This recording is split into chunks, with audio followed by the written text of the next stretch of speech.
Bienvenidos al mundo de la historia. Hoy les hablaré sobre el homicidio de la duquesa de Prola, o en español de Praslin.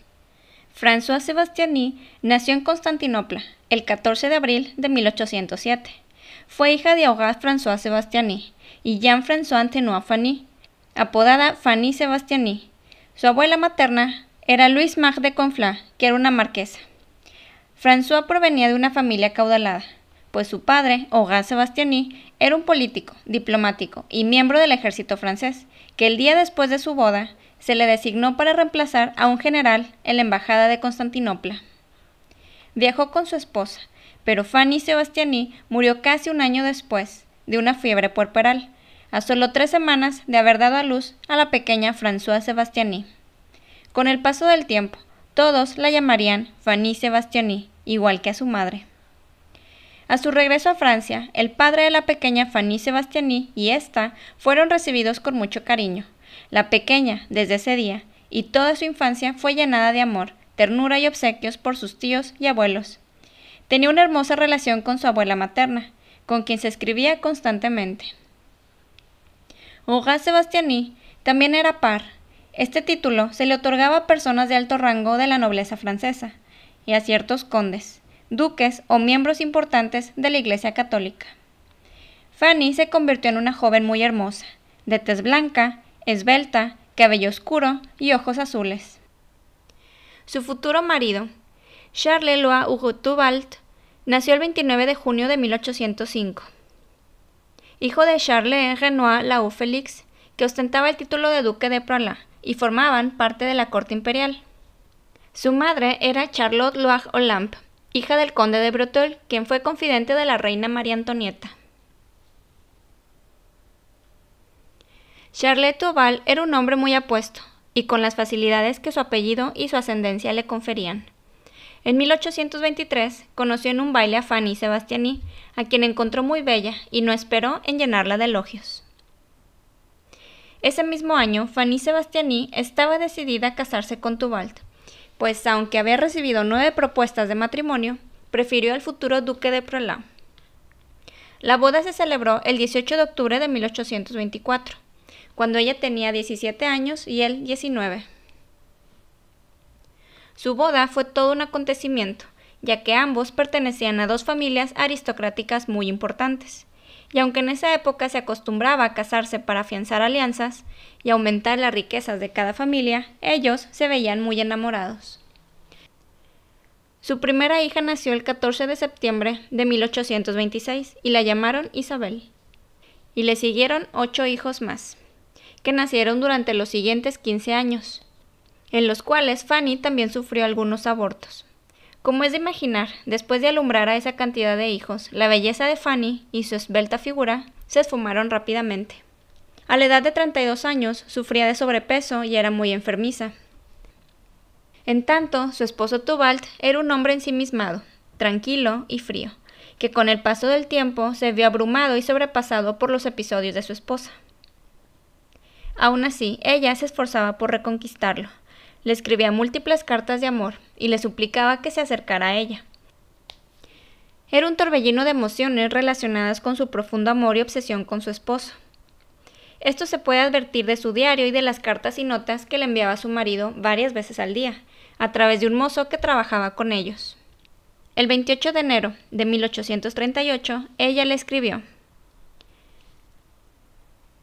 un estado de exasperación que no puedo contener me lleva a hacer cosas de las que me culpo, y permíteme decirlo, estoy amargada y mezquina por los mismos motivos que te hicieron reír y cantar hace algún tiempo.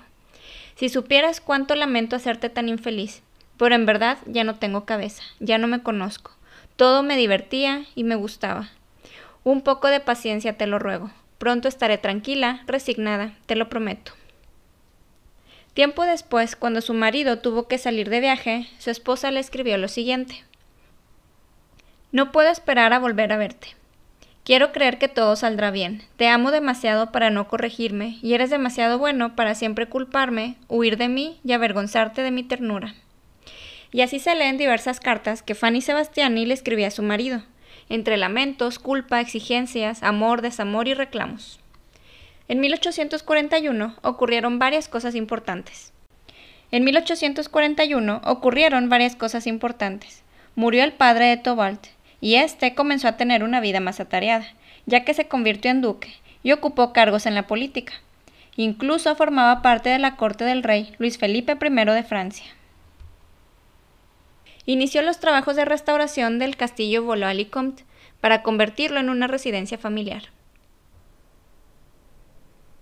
Y además, ante los constantes episodios de nervios y rabia de su esposa, preocupado por sus hijos, la hizo firmar a la ahora duquesa un documento en donde acordaban que sus hijos no podían estar bajo su cuidado y que una institutriz se haría cargo de todo lo relacionado con los niños. Incluso, esta institutriz decidiría qué personas podían o no recibir los niños. Ella también le otorgaban la competencia para decidir todo por ella misma y no consultar a los padres. Si alguno de los niños se enfermaba, a Fanny Sebastiani solo le permitirían visitar la habitación del enfermo. No se le permitía tampoco sacar a los niños de la casa ni verlos, a menos que fuera en presencia de la institutriz o del duque. Se dice que realmente esta situación no le preocupaba mucho en ese entonces a la duquesa, que al parecer le mortificaba más el hecho de que su marido ya no quisiera compartir su lecho matrimonial con ella, y le escribió a inicios del año 1841 lo siguiente: ¿Por qué, amado mío, te niegas a derramar tu alma en la mía? Le quitas a nuestra vida todo el encanto del cariño. Ya no te atormentaré más con mis celos. Luego, en otra carta mencionó: somos muy jóvenes, Tobalt, no nos condenemos al aislamiento. Te juro que solo anhelo tu ternura, tu intimidad y tu confianza. Los celos, al parecer, comenzaron cuando dejó de ser una esposa mimada y consentida. Llegó a pensar que su marido tenía amantes cuando escuchó la frase que decía que los maridos tenían apartamentos pequeños, e inmediatamente sospechó del suyo. Acusó a las institutrices de sus hijos a tener amoríos con su esposo, despidiendo una tras otra. Por ello, una persona cercana a la familia les recomendó a una institutriz que estuvo trabajando como tal en Inglaterra, la señorita Anguiette de Lucy, una francesa de 27 años, nacida en 1813, hija de Lucille de Port, quien la crió como madre soltera. Se presume que su padre pudo haber sido uno llamado de Lucy, de quien tomó prestado el apellido. Fue educada en una escuela de París, donde mostró un notable talento para el dibujo y el diseño, razón por la cual fue aprendiz de un grabador. Más tarde trabajó en el estudio del artista Pierre-Claude François Delhomme, cuyas hijas se hicieron muy amigas de ella. Su madre murió en 1832, durante una epidemia de cólera, por lo que en 1836 se fue a trabajar a Londres. Era una rubia muy guapa, elegante, inteligente y extrovertida. Así que el 1 de marzo de 1841 llegó con su equipaje a la casa provisional de los condes. La última institutriz, la señorita Chaudy, le comentó que la vida no era tan fácil ni tan feliz con los duques, ya que vivían en continuo desacuerdo, y que los celos de la duquesa eran la verdadera causa de su partida. Como si hubiera sido un augurio, tiempo después comenzaron los celos y los reproches de la duquesa hacia su marido, con motivo de la nueva institutriz, mencionando que la señorita D sea tu amante en toda la fuerza de expresión. Esta suposición por tus hijos te repugna, y no ves que a los ojos del mundo, sus relaciones familiares contigo, su imperio absoluto en esta casa, mi aislamiento, lo hacen creer como si así fuera abiertamente.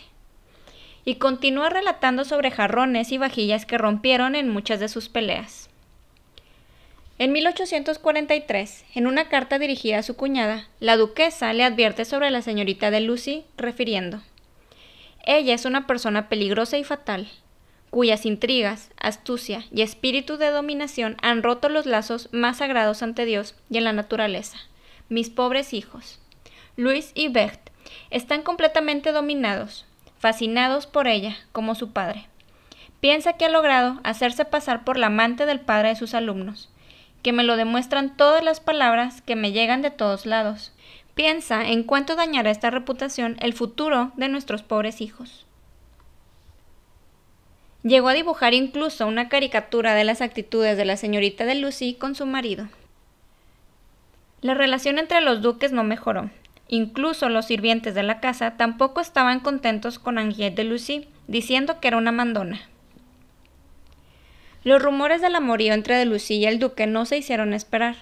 Una de las sirvientas que trabajaban en esa casa, más tarde en la investigación, mencionaría que a menudo encontraba en la cama de la institutriz sábanas manchadas, que no correspondían a las manchas producidas por una mujer, además de pañuelos sucios con manchas similares a las de la sábana, y estaba convencida que el duque visitaba 1 o 2 veces a la semana a la señorita de Lucy. Esta situación orilló a Fanny Sebastiani a exigirle a su esposo que despidiera a la institutriz y amenazó que de no hacerlo le pediría el divorcio. Por supuesto, esto no le convenía para nada al duque, porque un divorcio mancillaría su reputación ante la sociedad y el rey.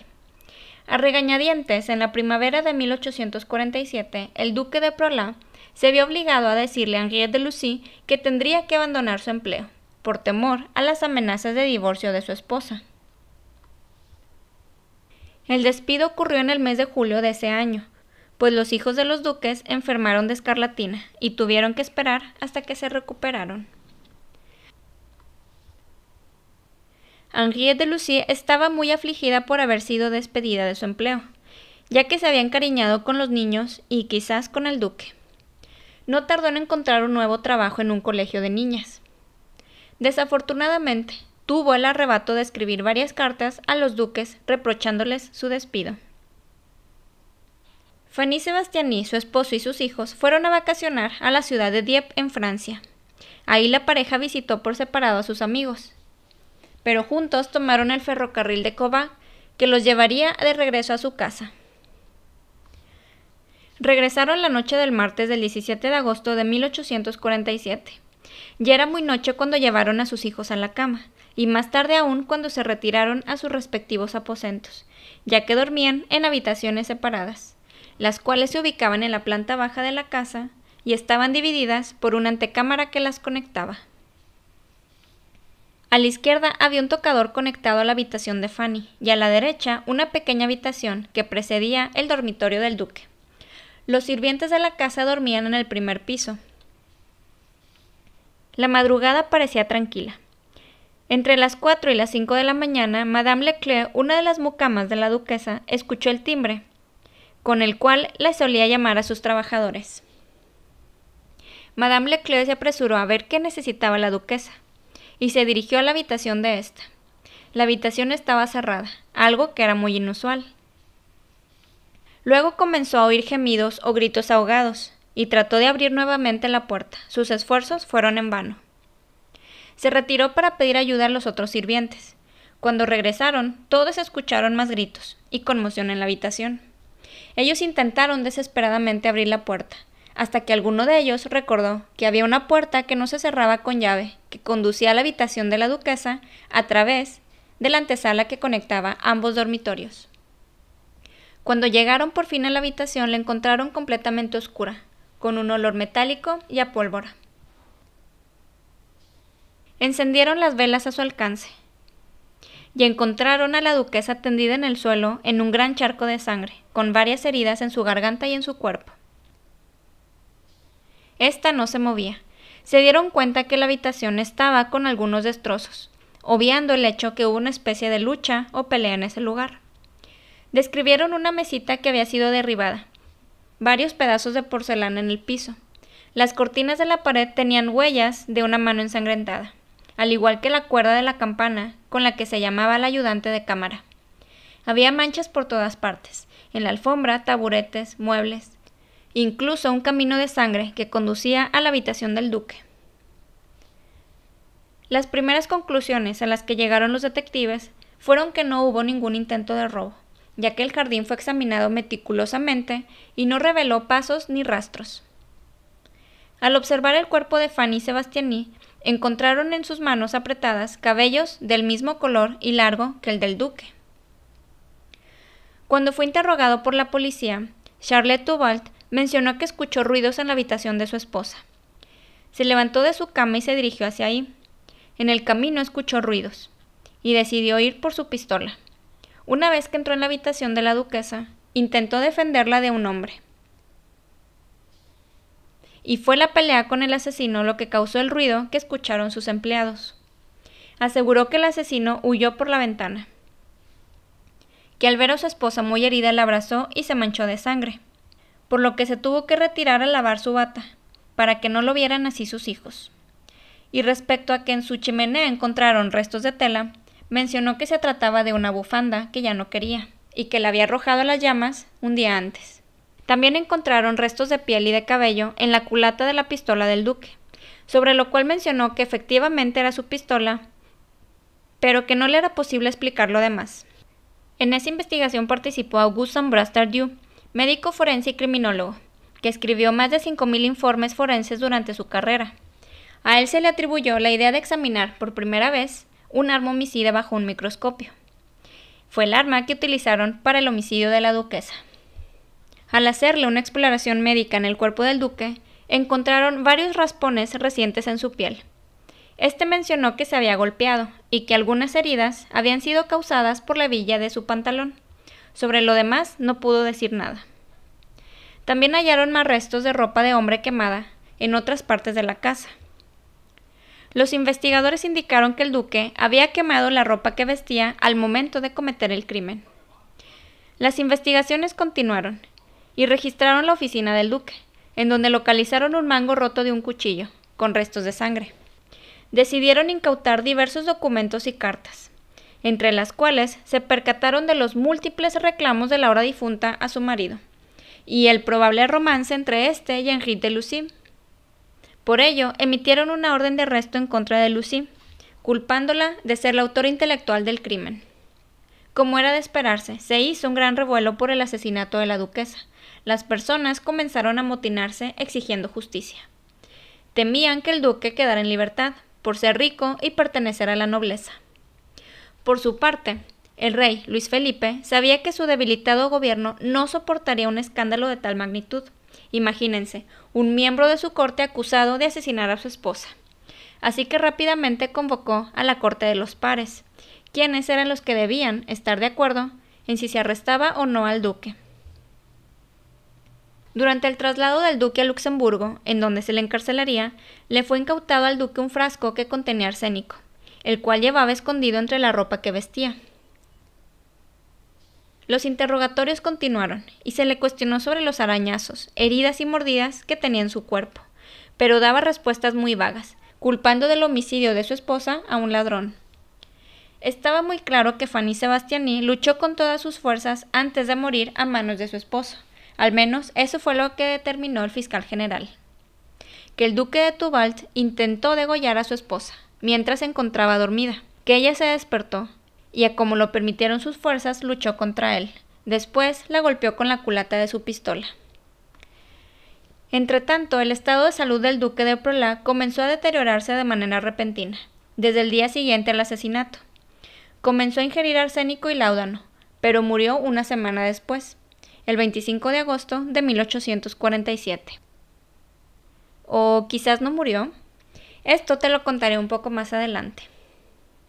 El informe de la autopsia del duque, realizada también por Theudot, afirmaba que el duque murió envenenado por arsénico que ingirió el 18 de agosto. Algunos pensaron que no se trató de un suicidio, sino que el rey ordenó envenenarlo para evitar el juicio y las revueltas.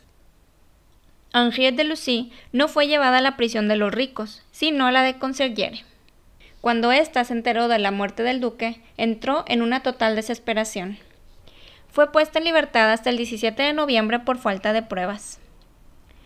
Sabía que no podía seguir viviendo en Francia, debido al escándalo en el que se había envuelta, y que le sería imposible conseguir un nuevo trabajo, por lo que viajó a Zúrich, Suiza, y posteriormente a Nueva York, comenzando su nueva vida en el otoño de 1848. En esa ciudad trabajó como profesora de francés en una escuela para niñas, y más tarde se convirtió en la directora de la Escuela de Arte Femenino de Cooper Union. Ahí conoció a su futuro marido, el reverendo Henry Field, quien era pastor de una iglesia en Springfield, Massachusetts, y fue escritor de varios libros, a quien le confesó todo lo que sucedió en Francia. Todo parece indicar que el reverendo no le tomó mucha importancia a las acusaciones, pues se casaron el 20 de mayo de 1851.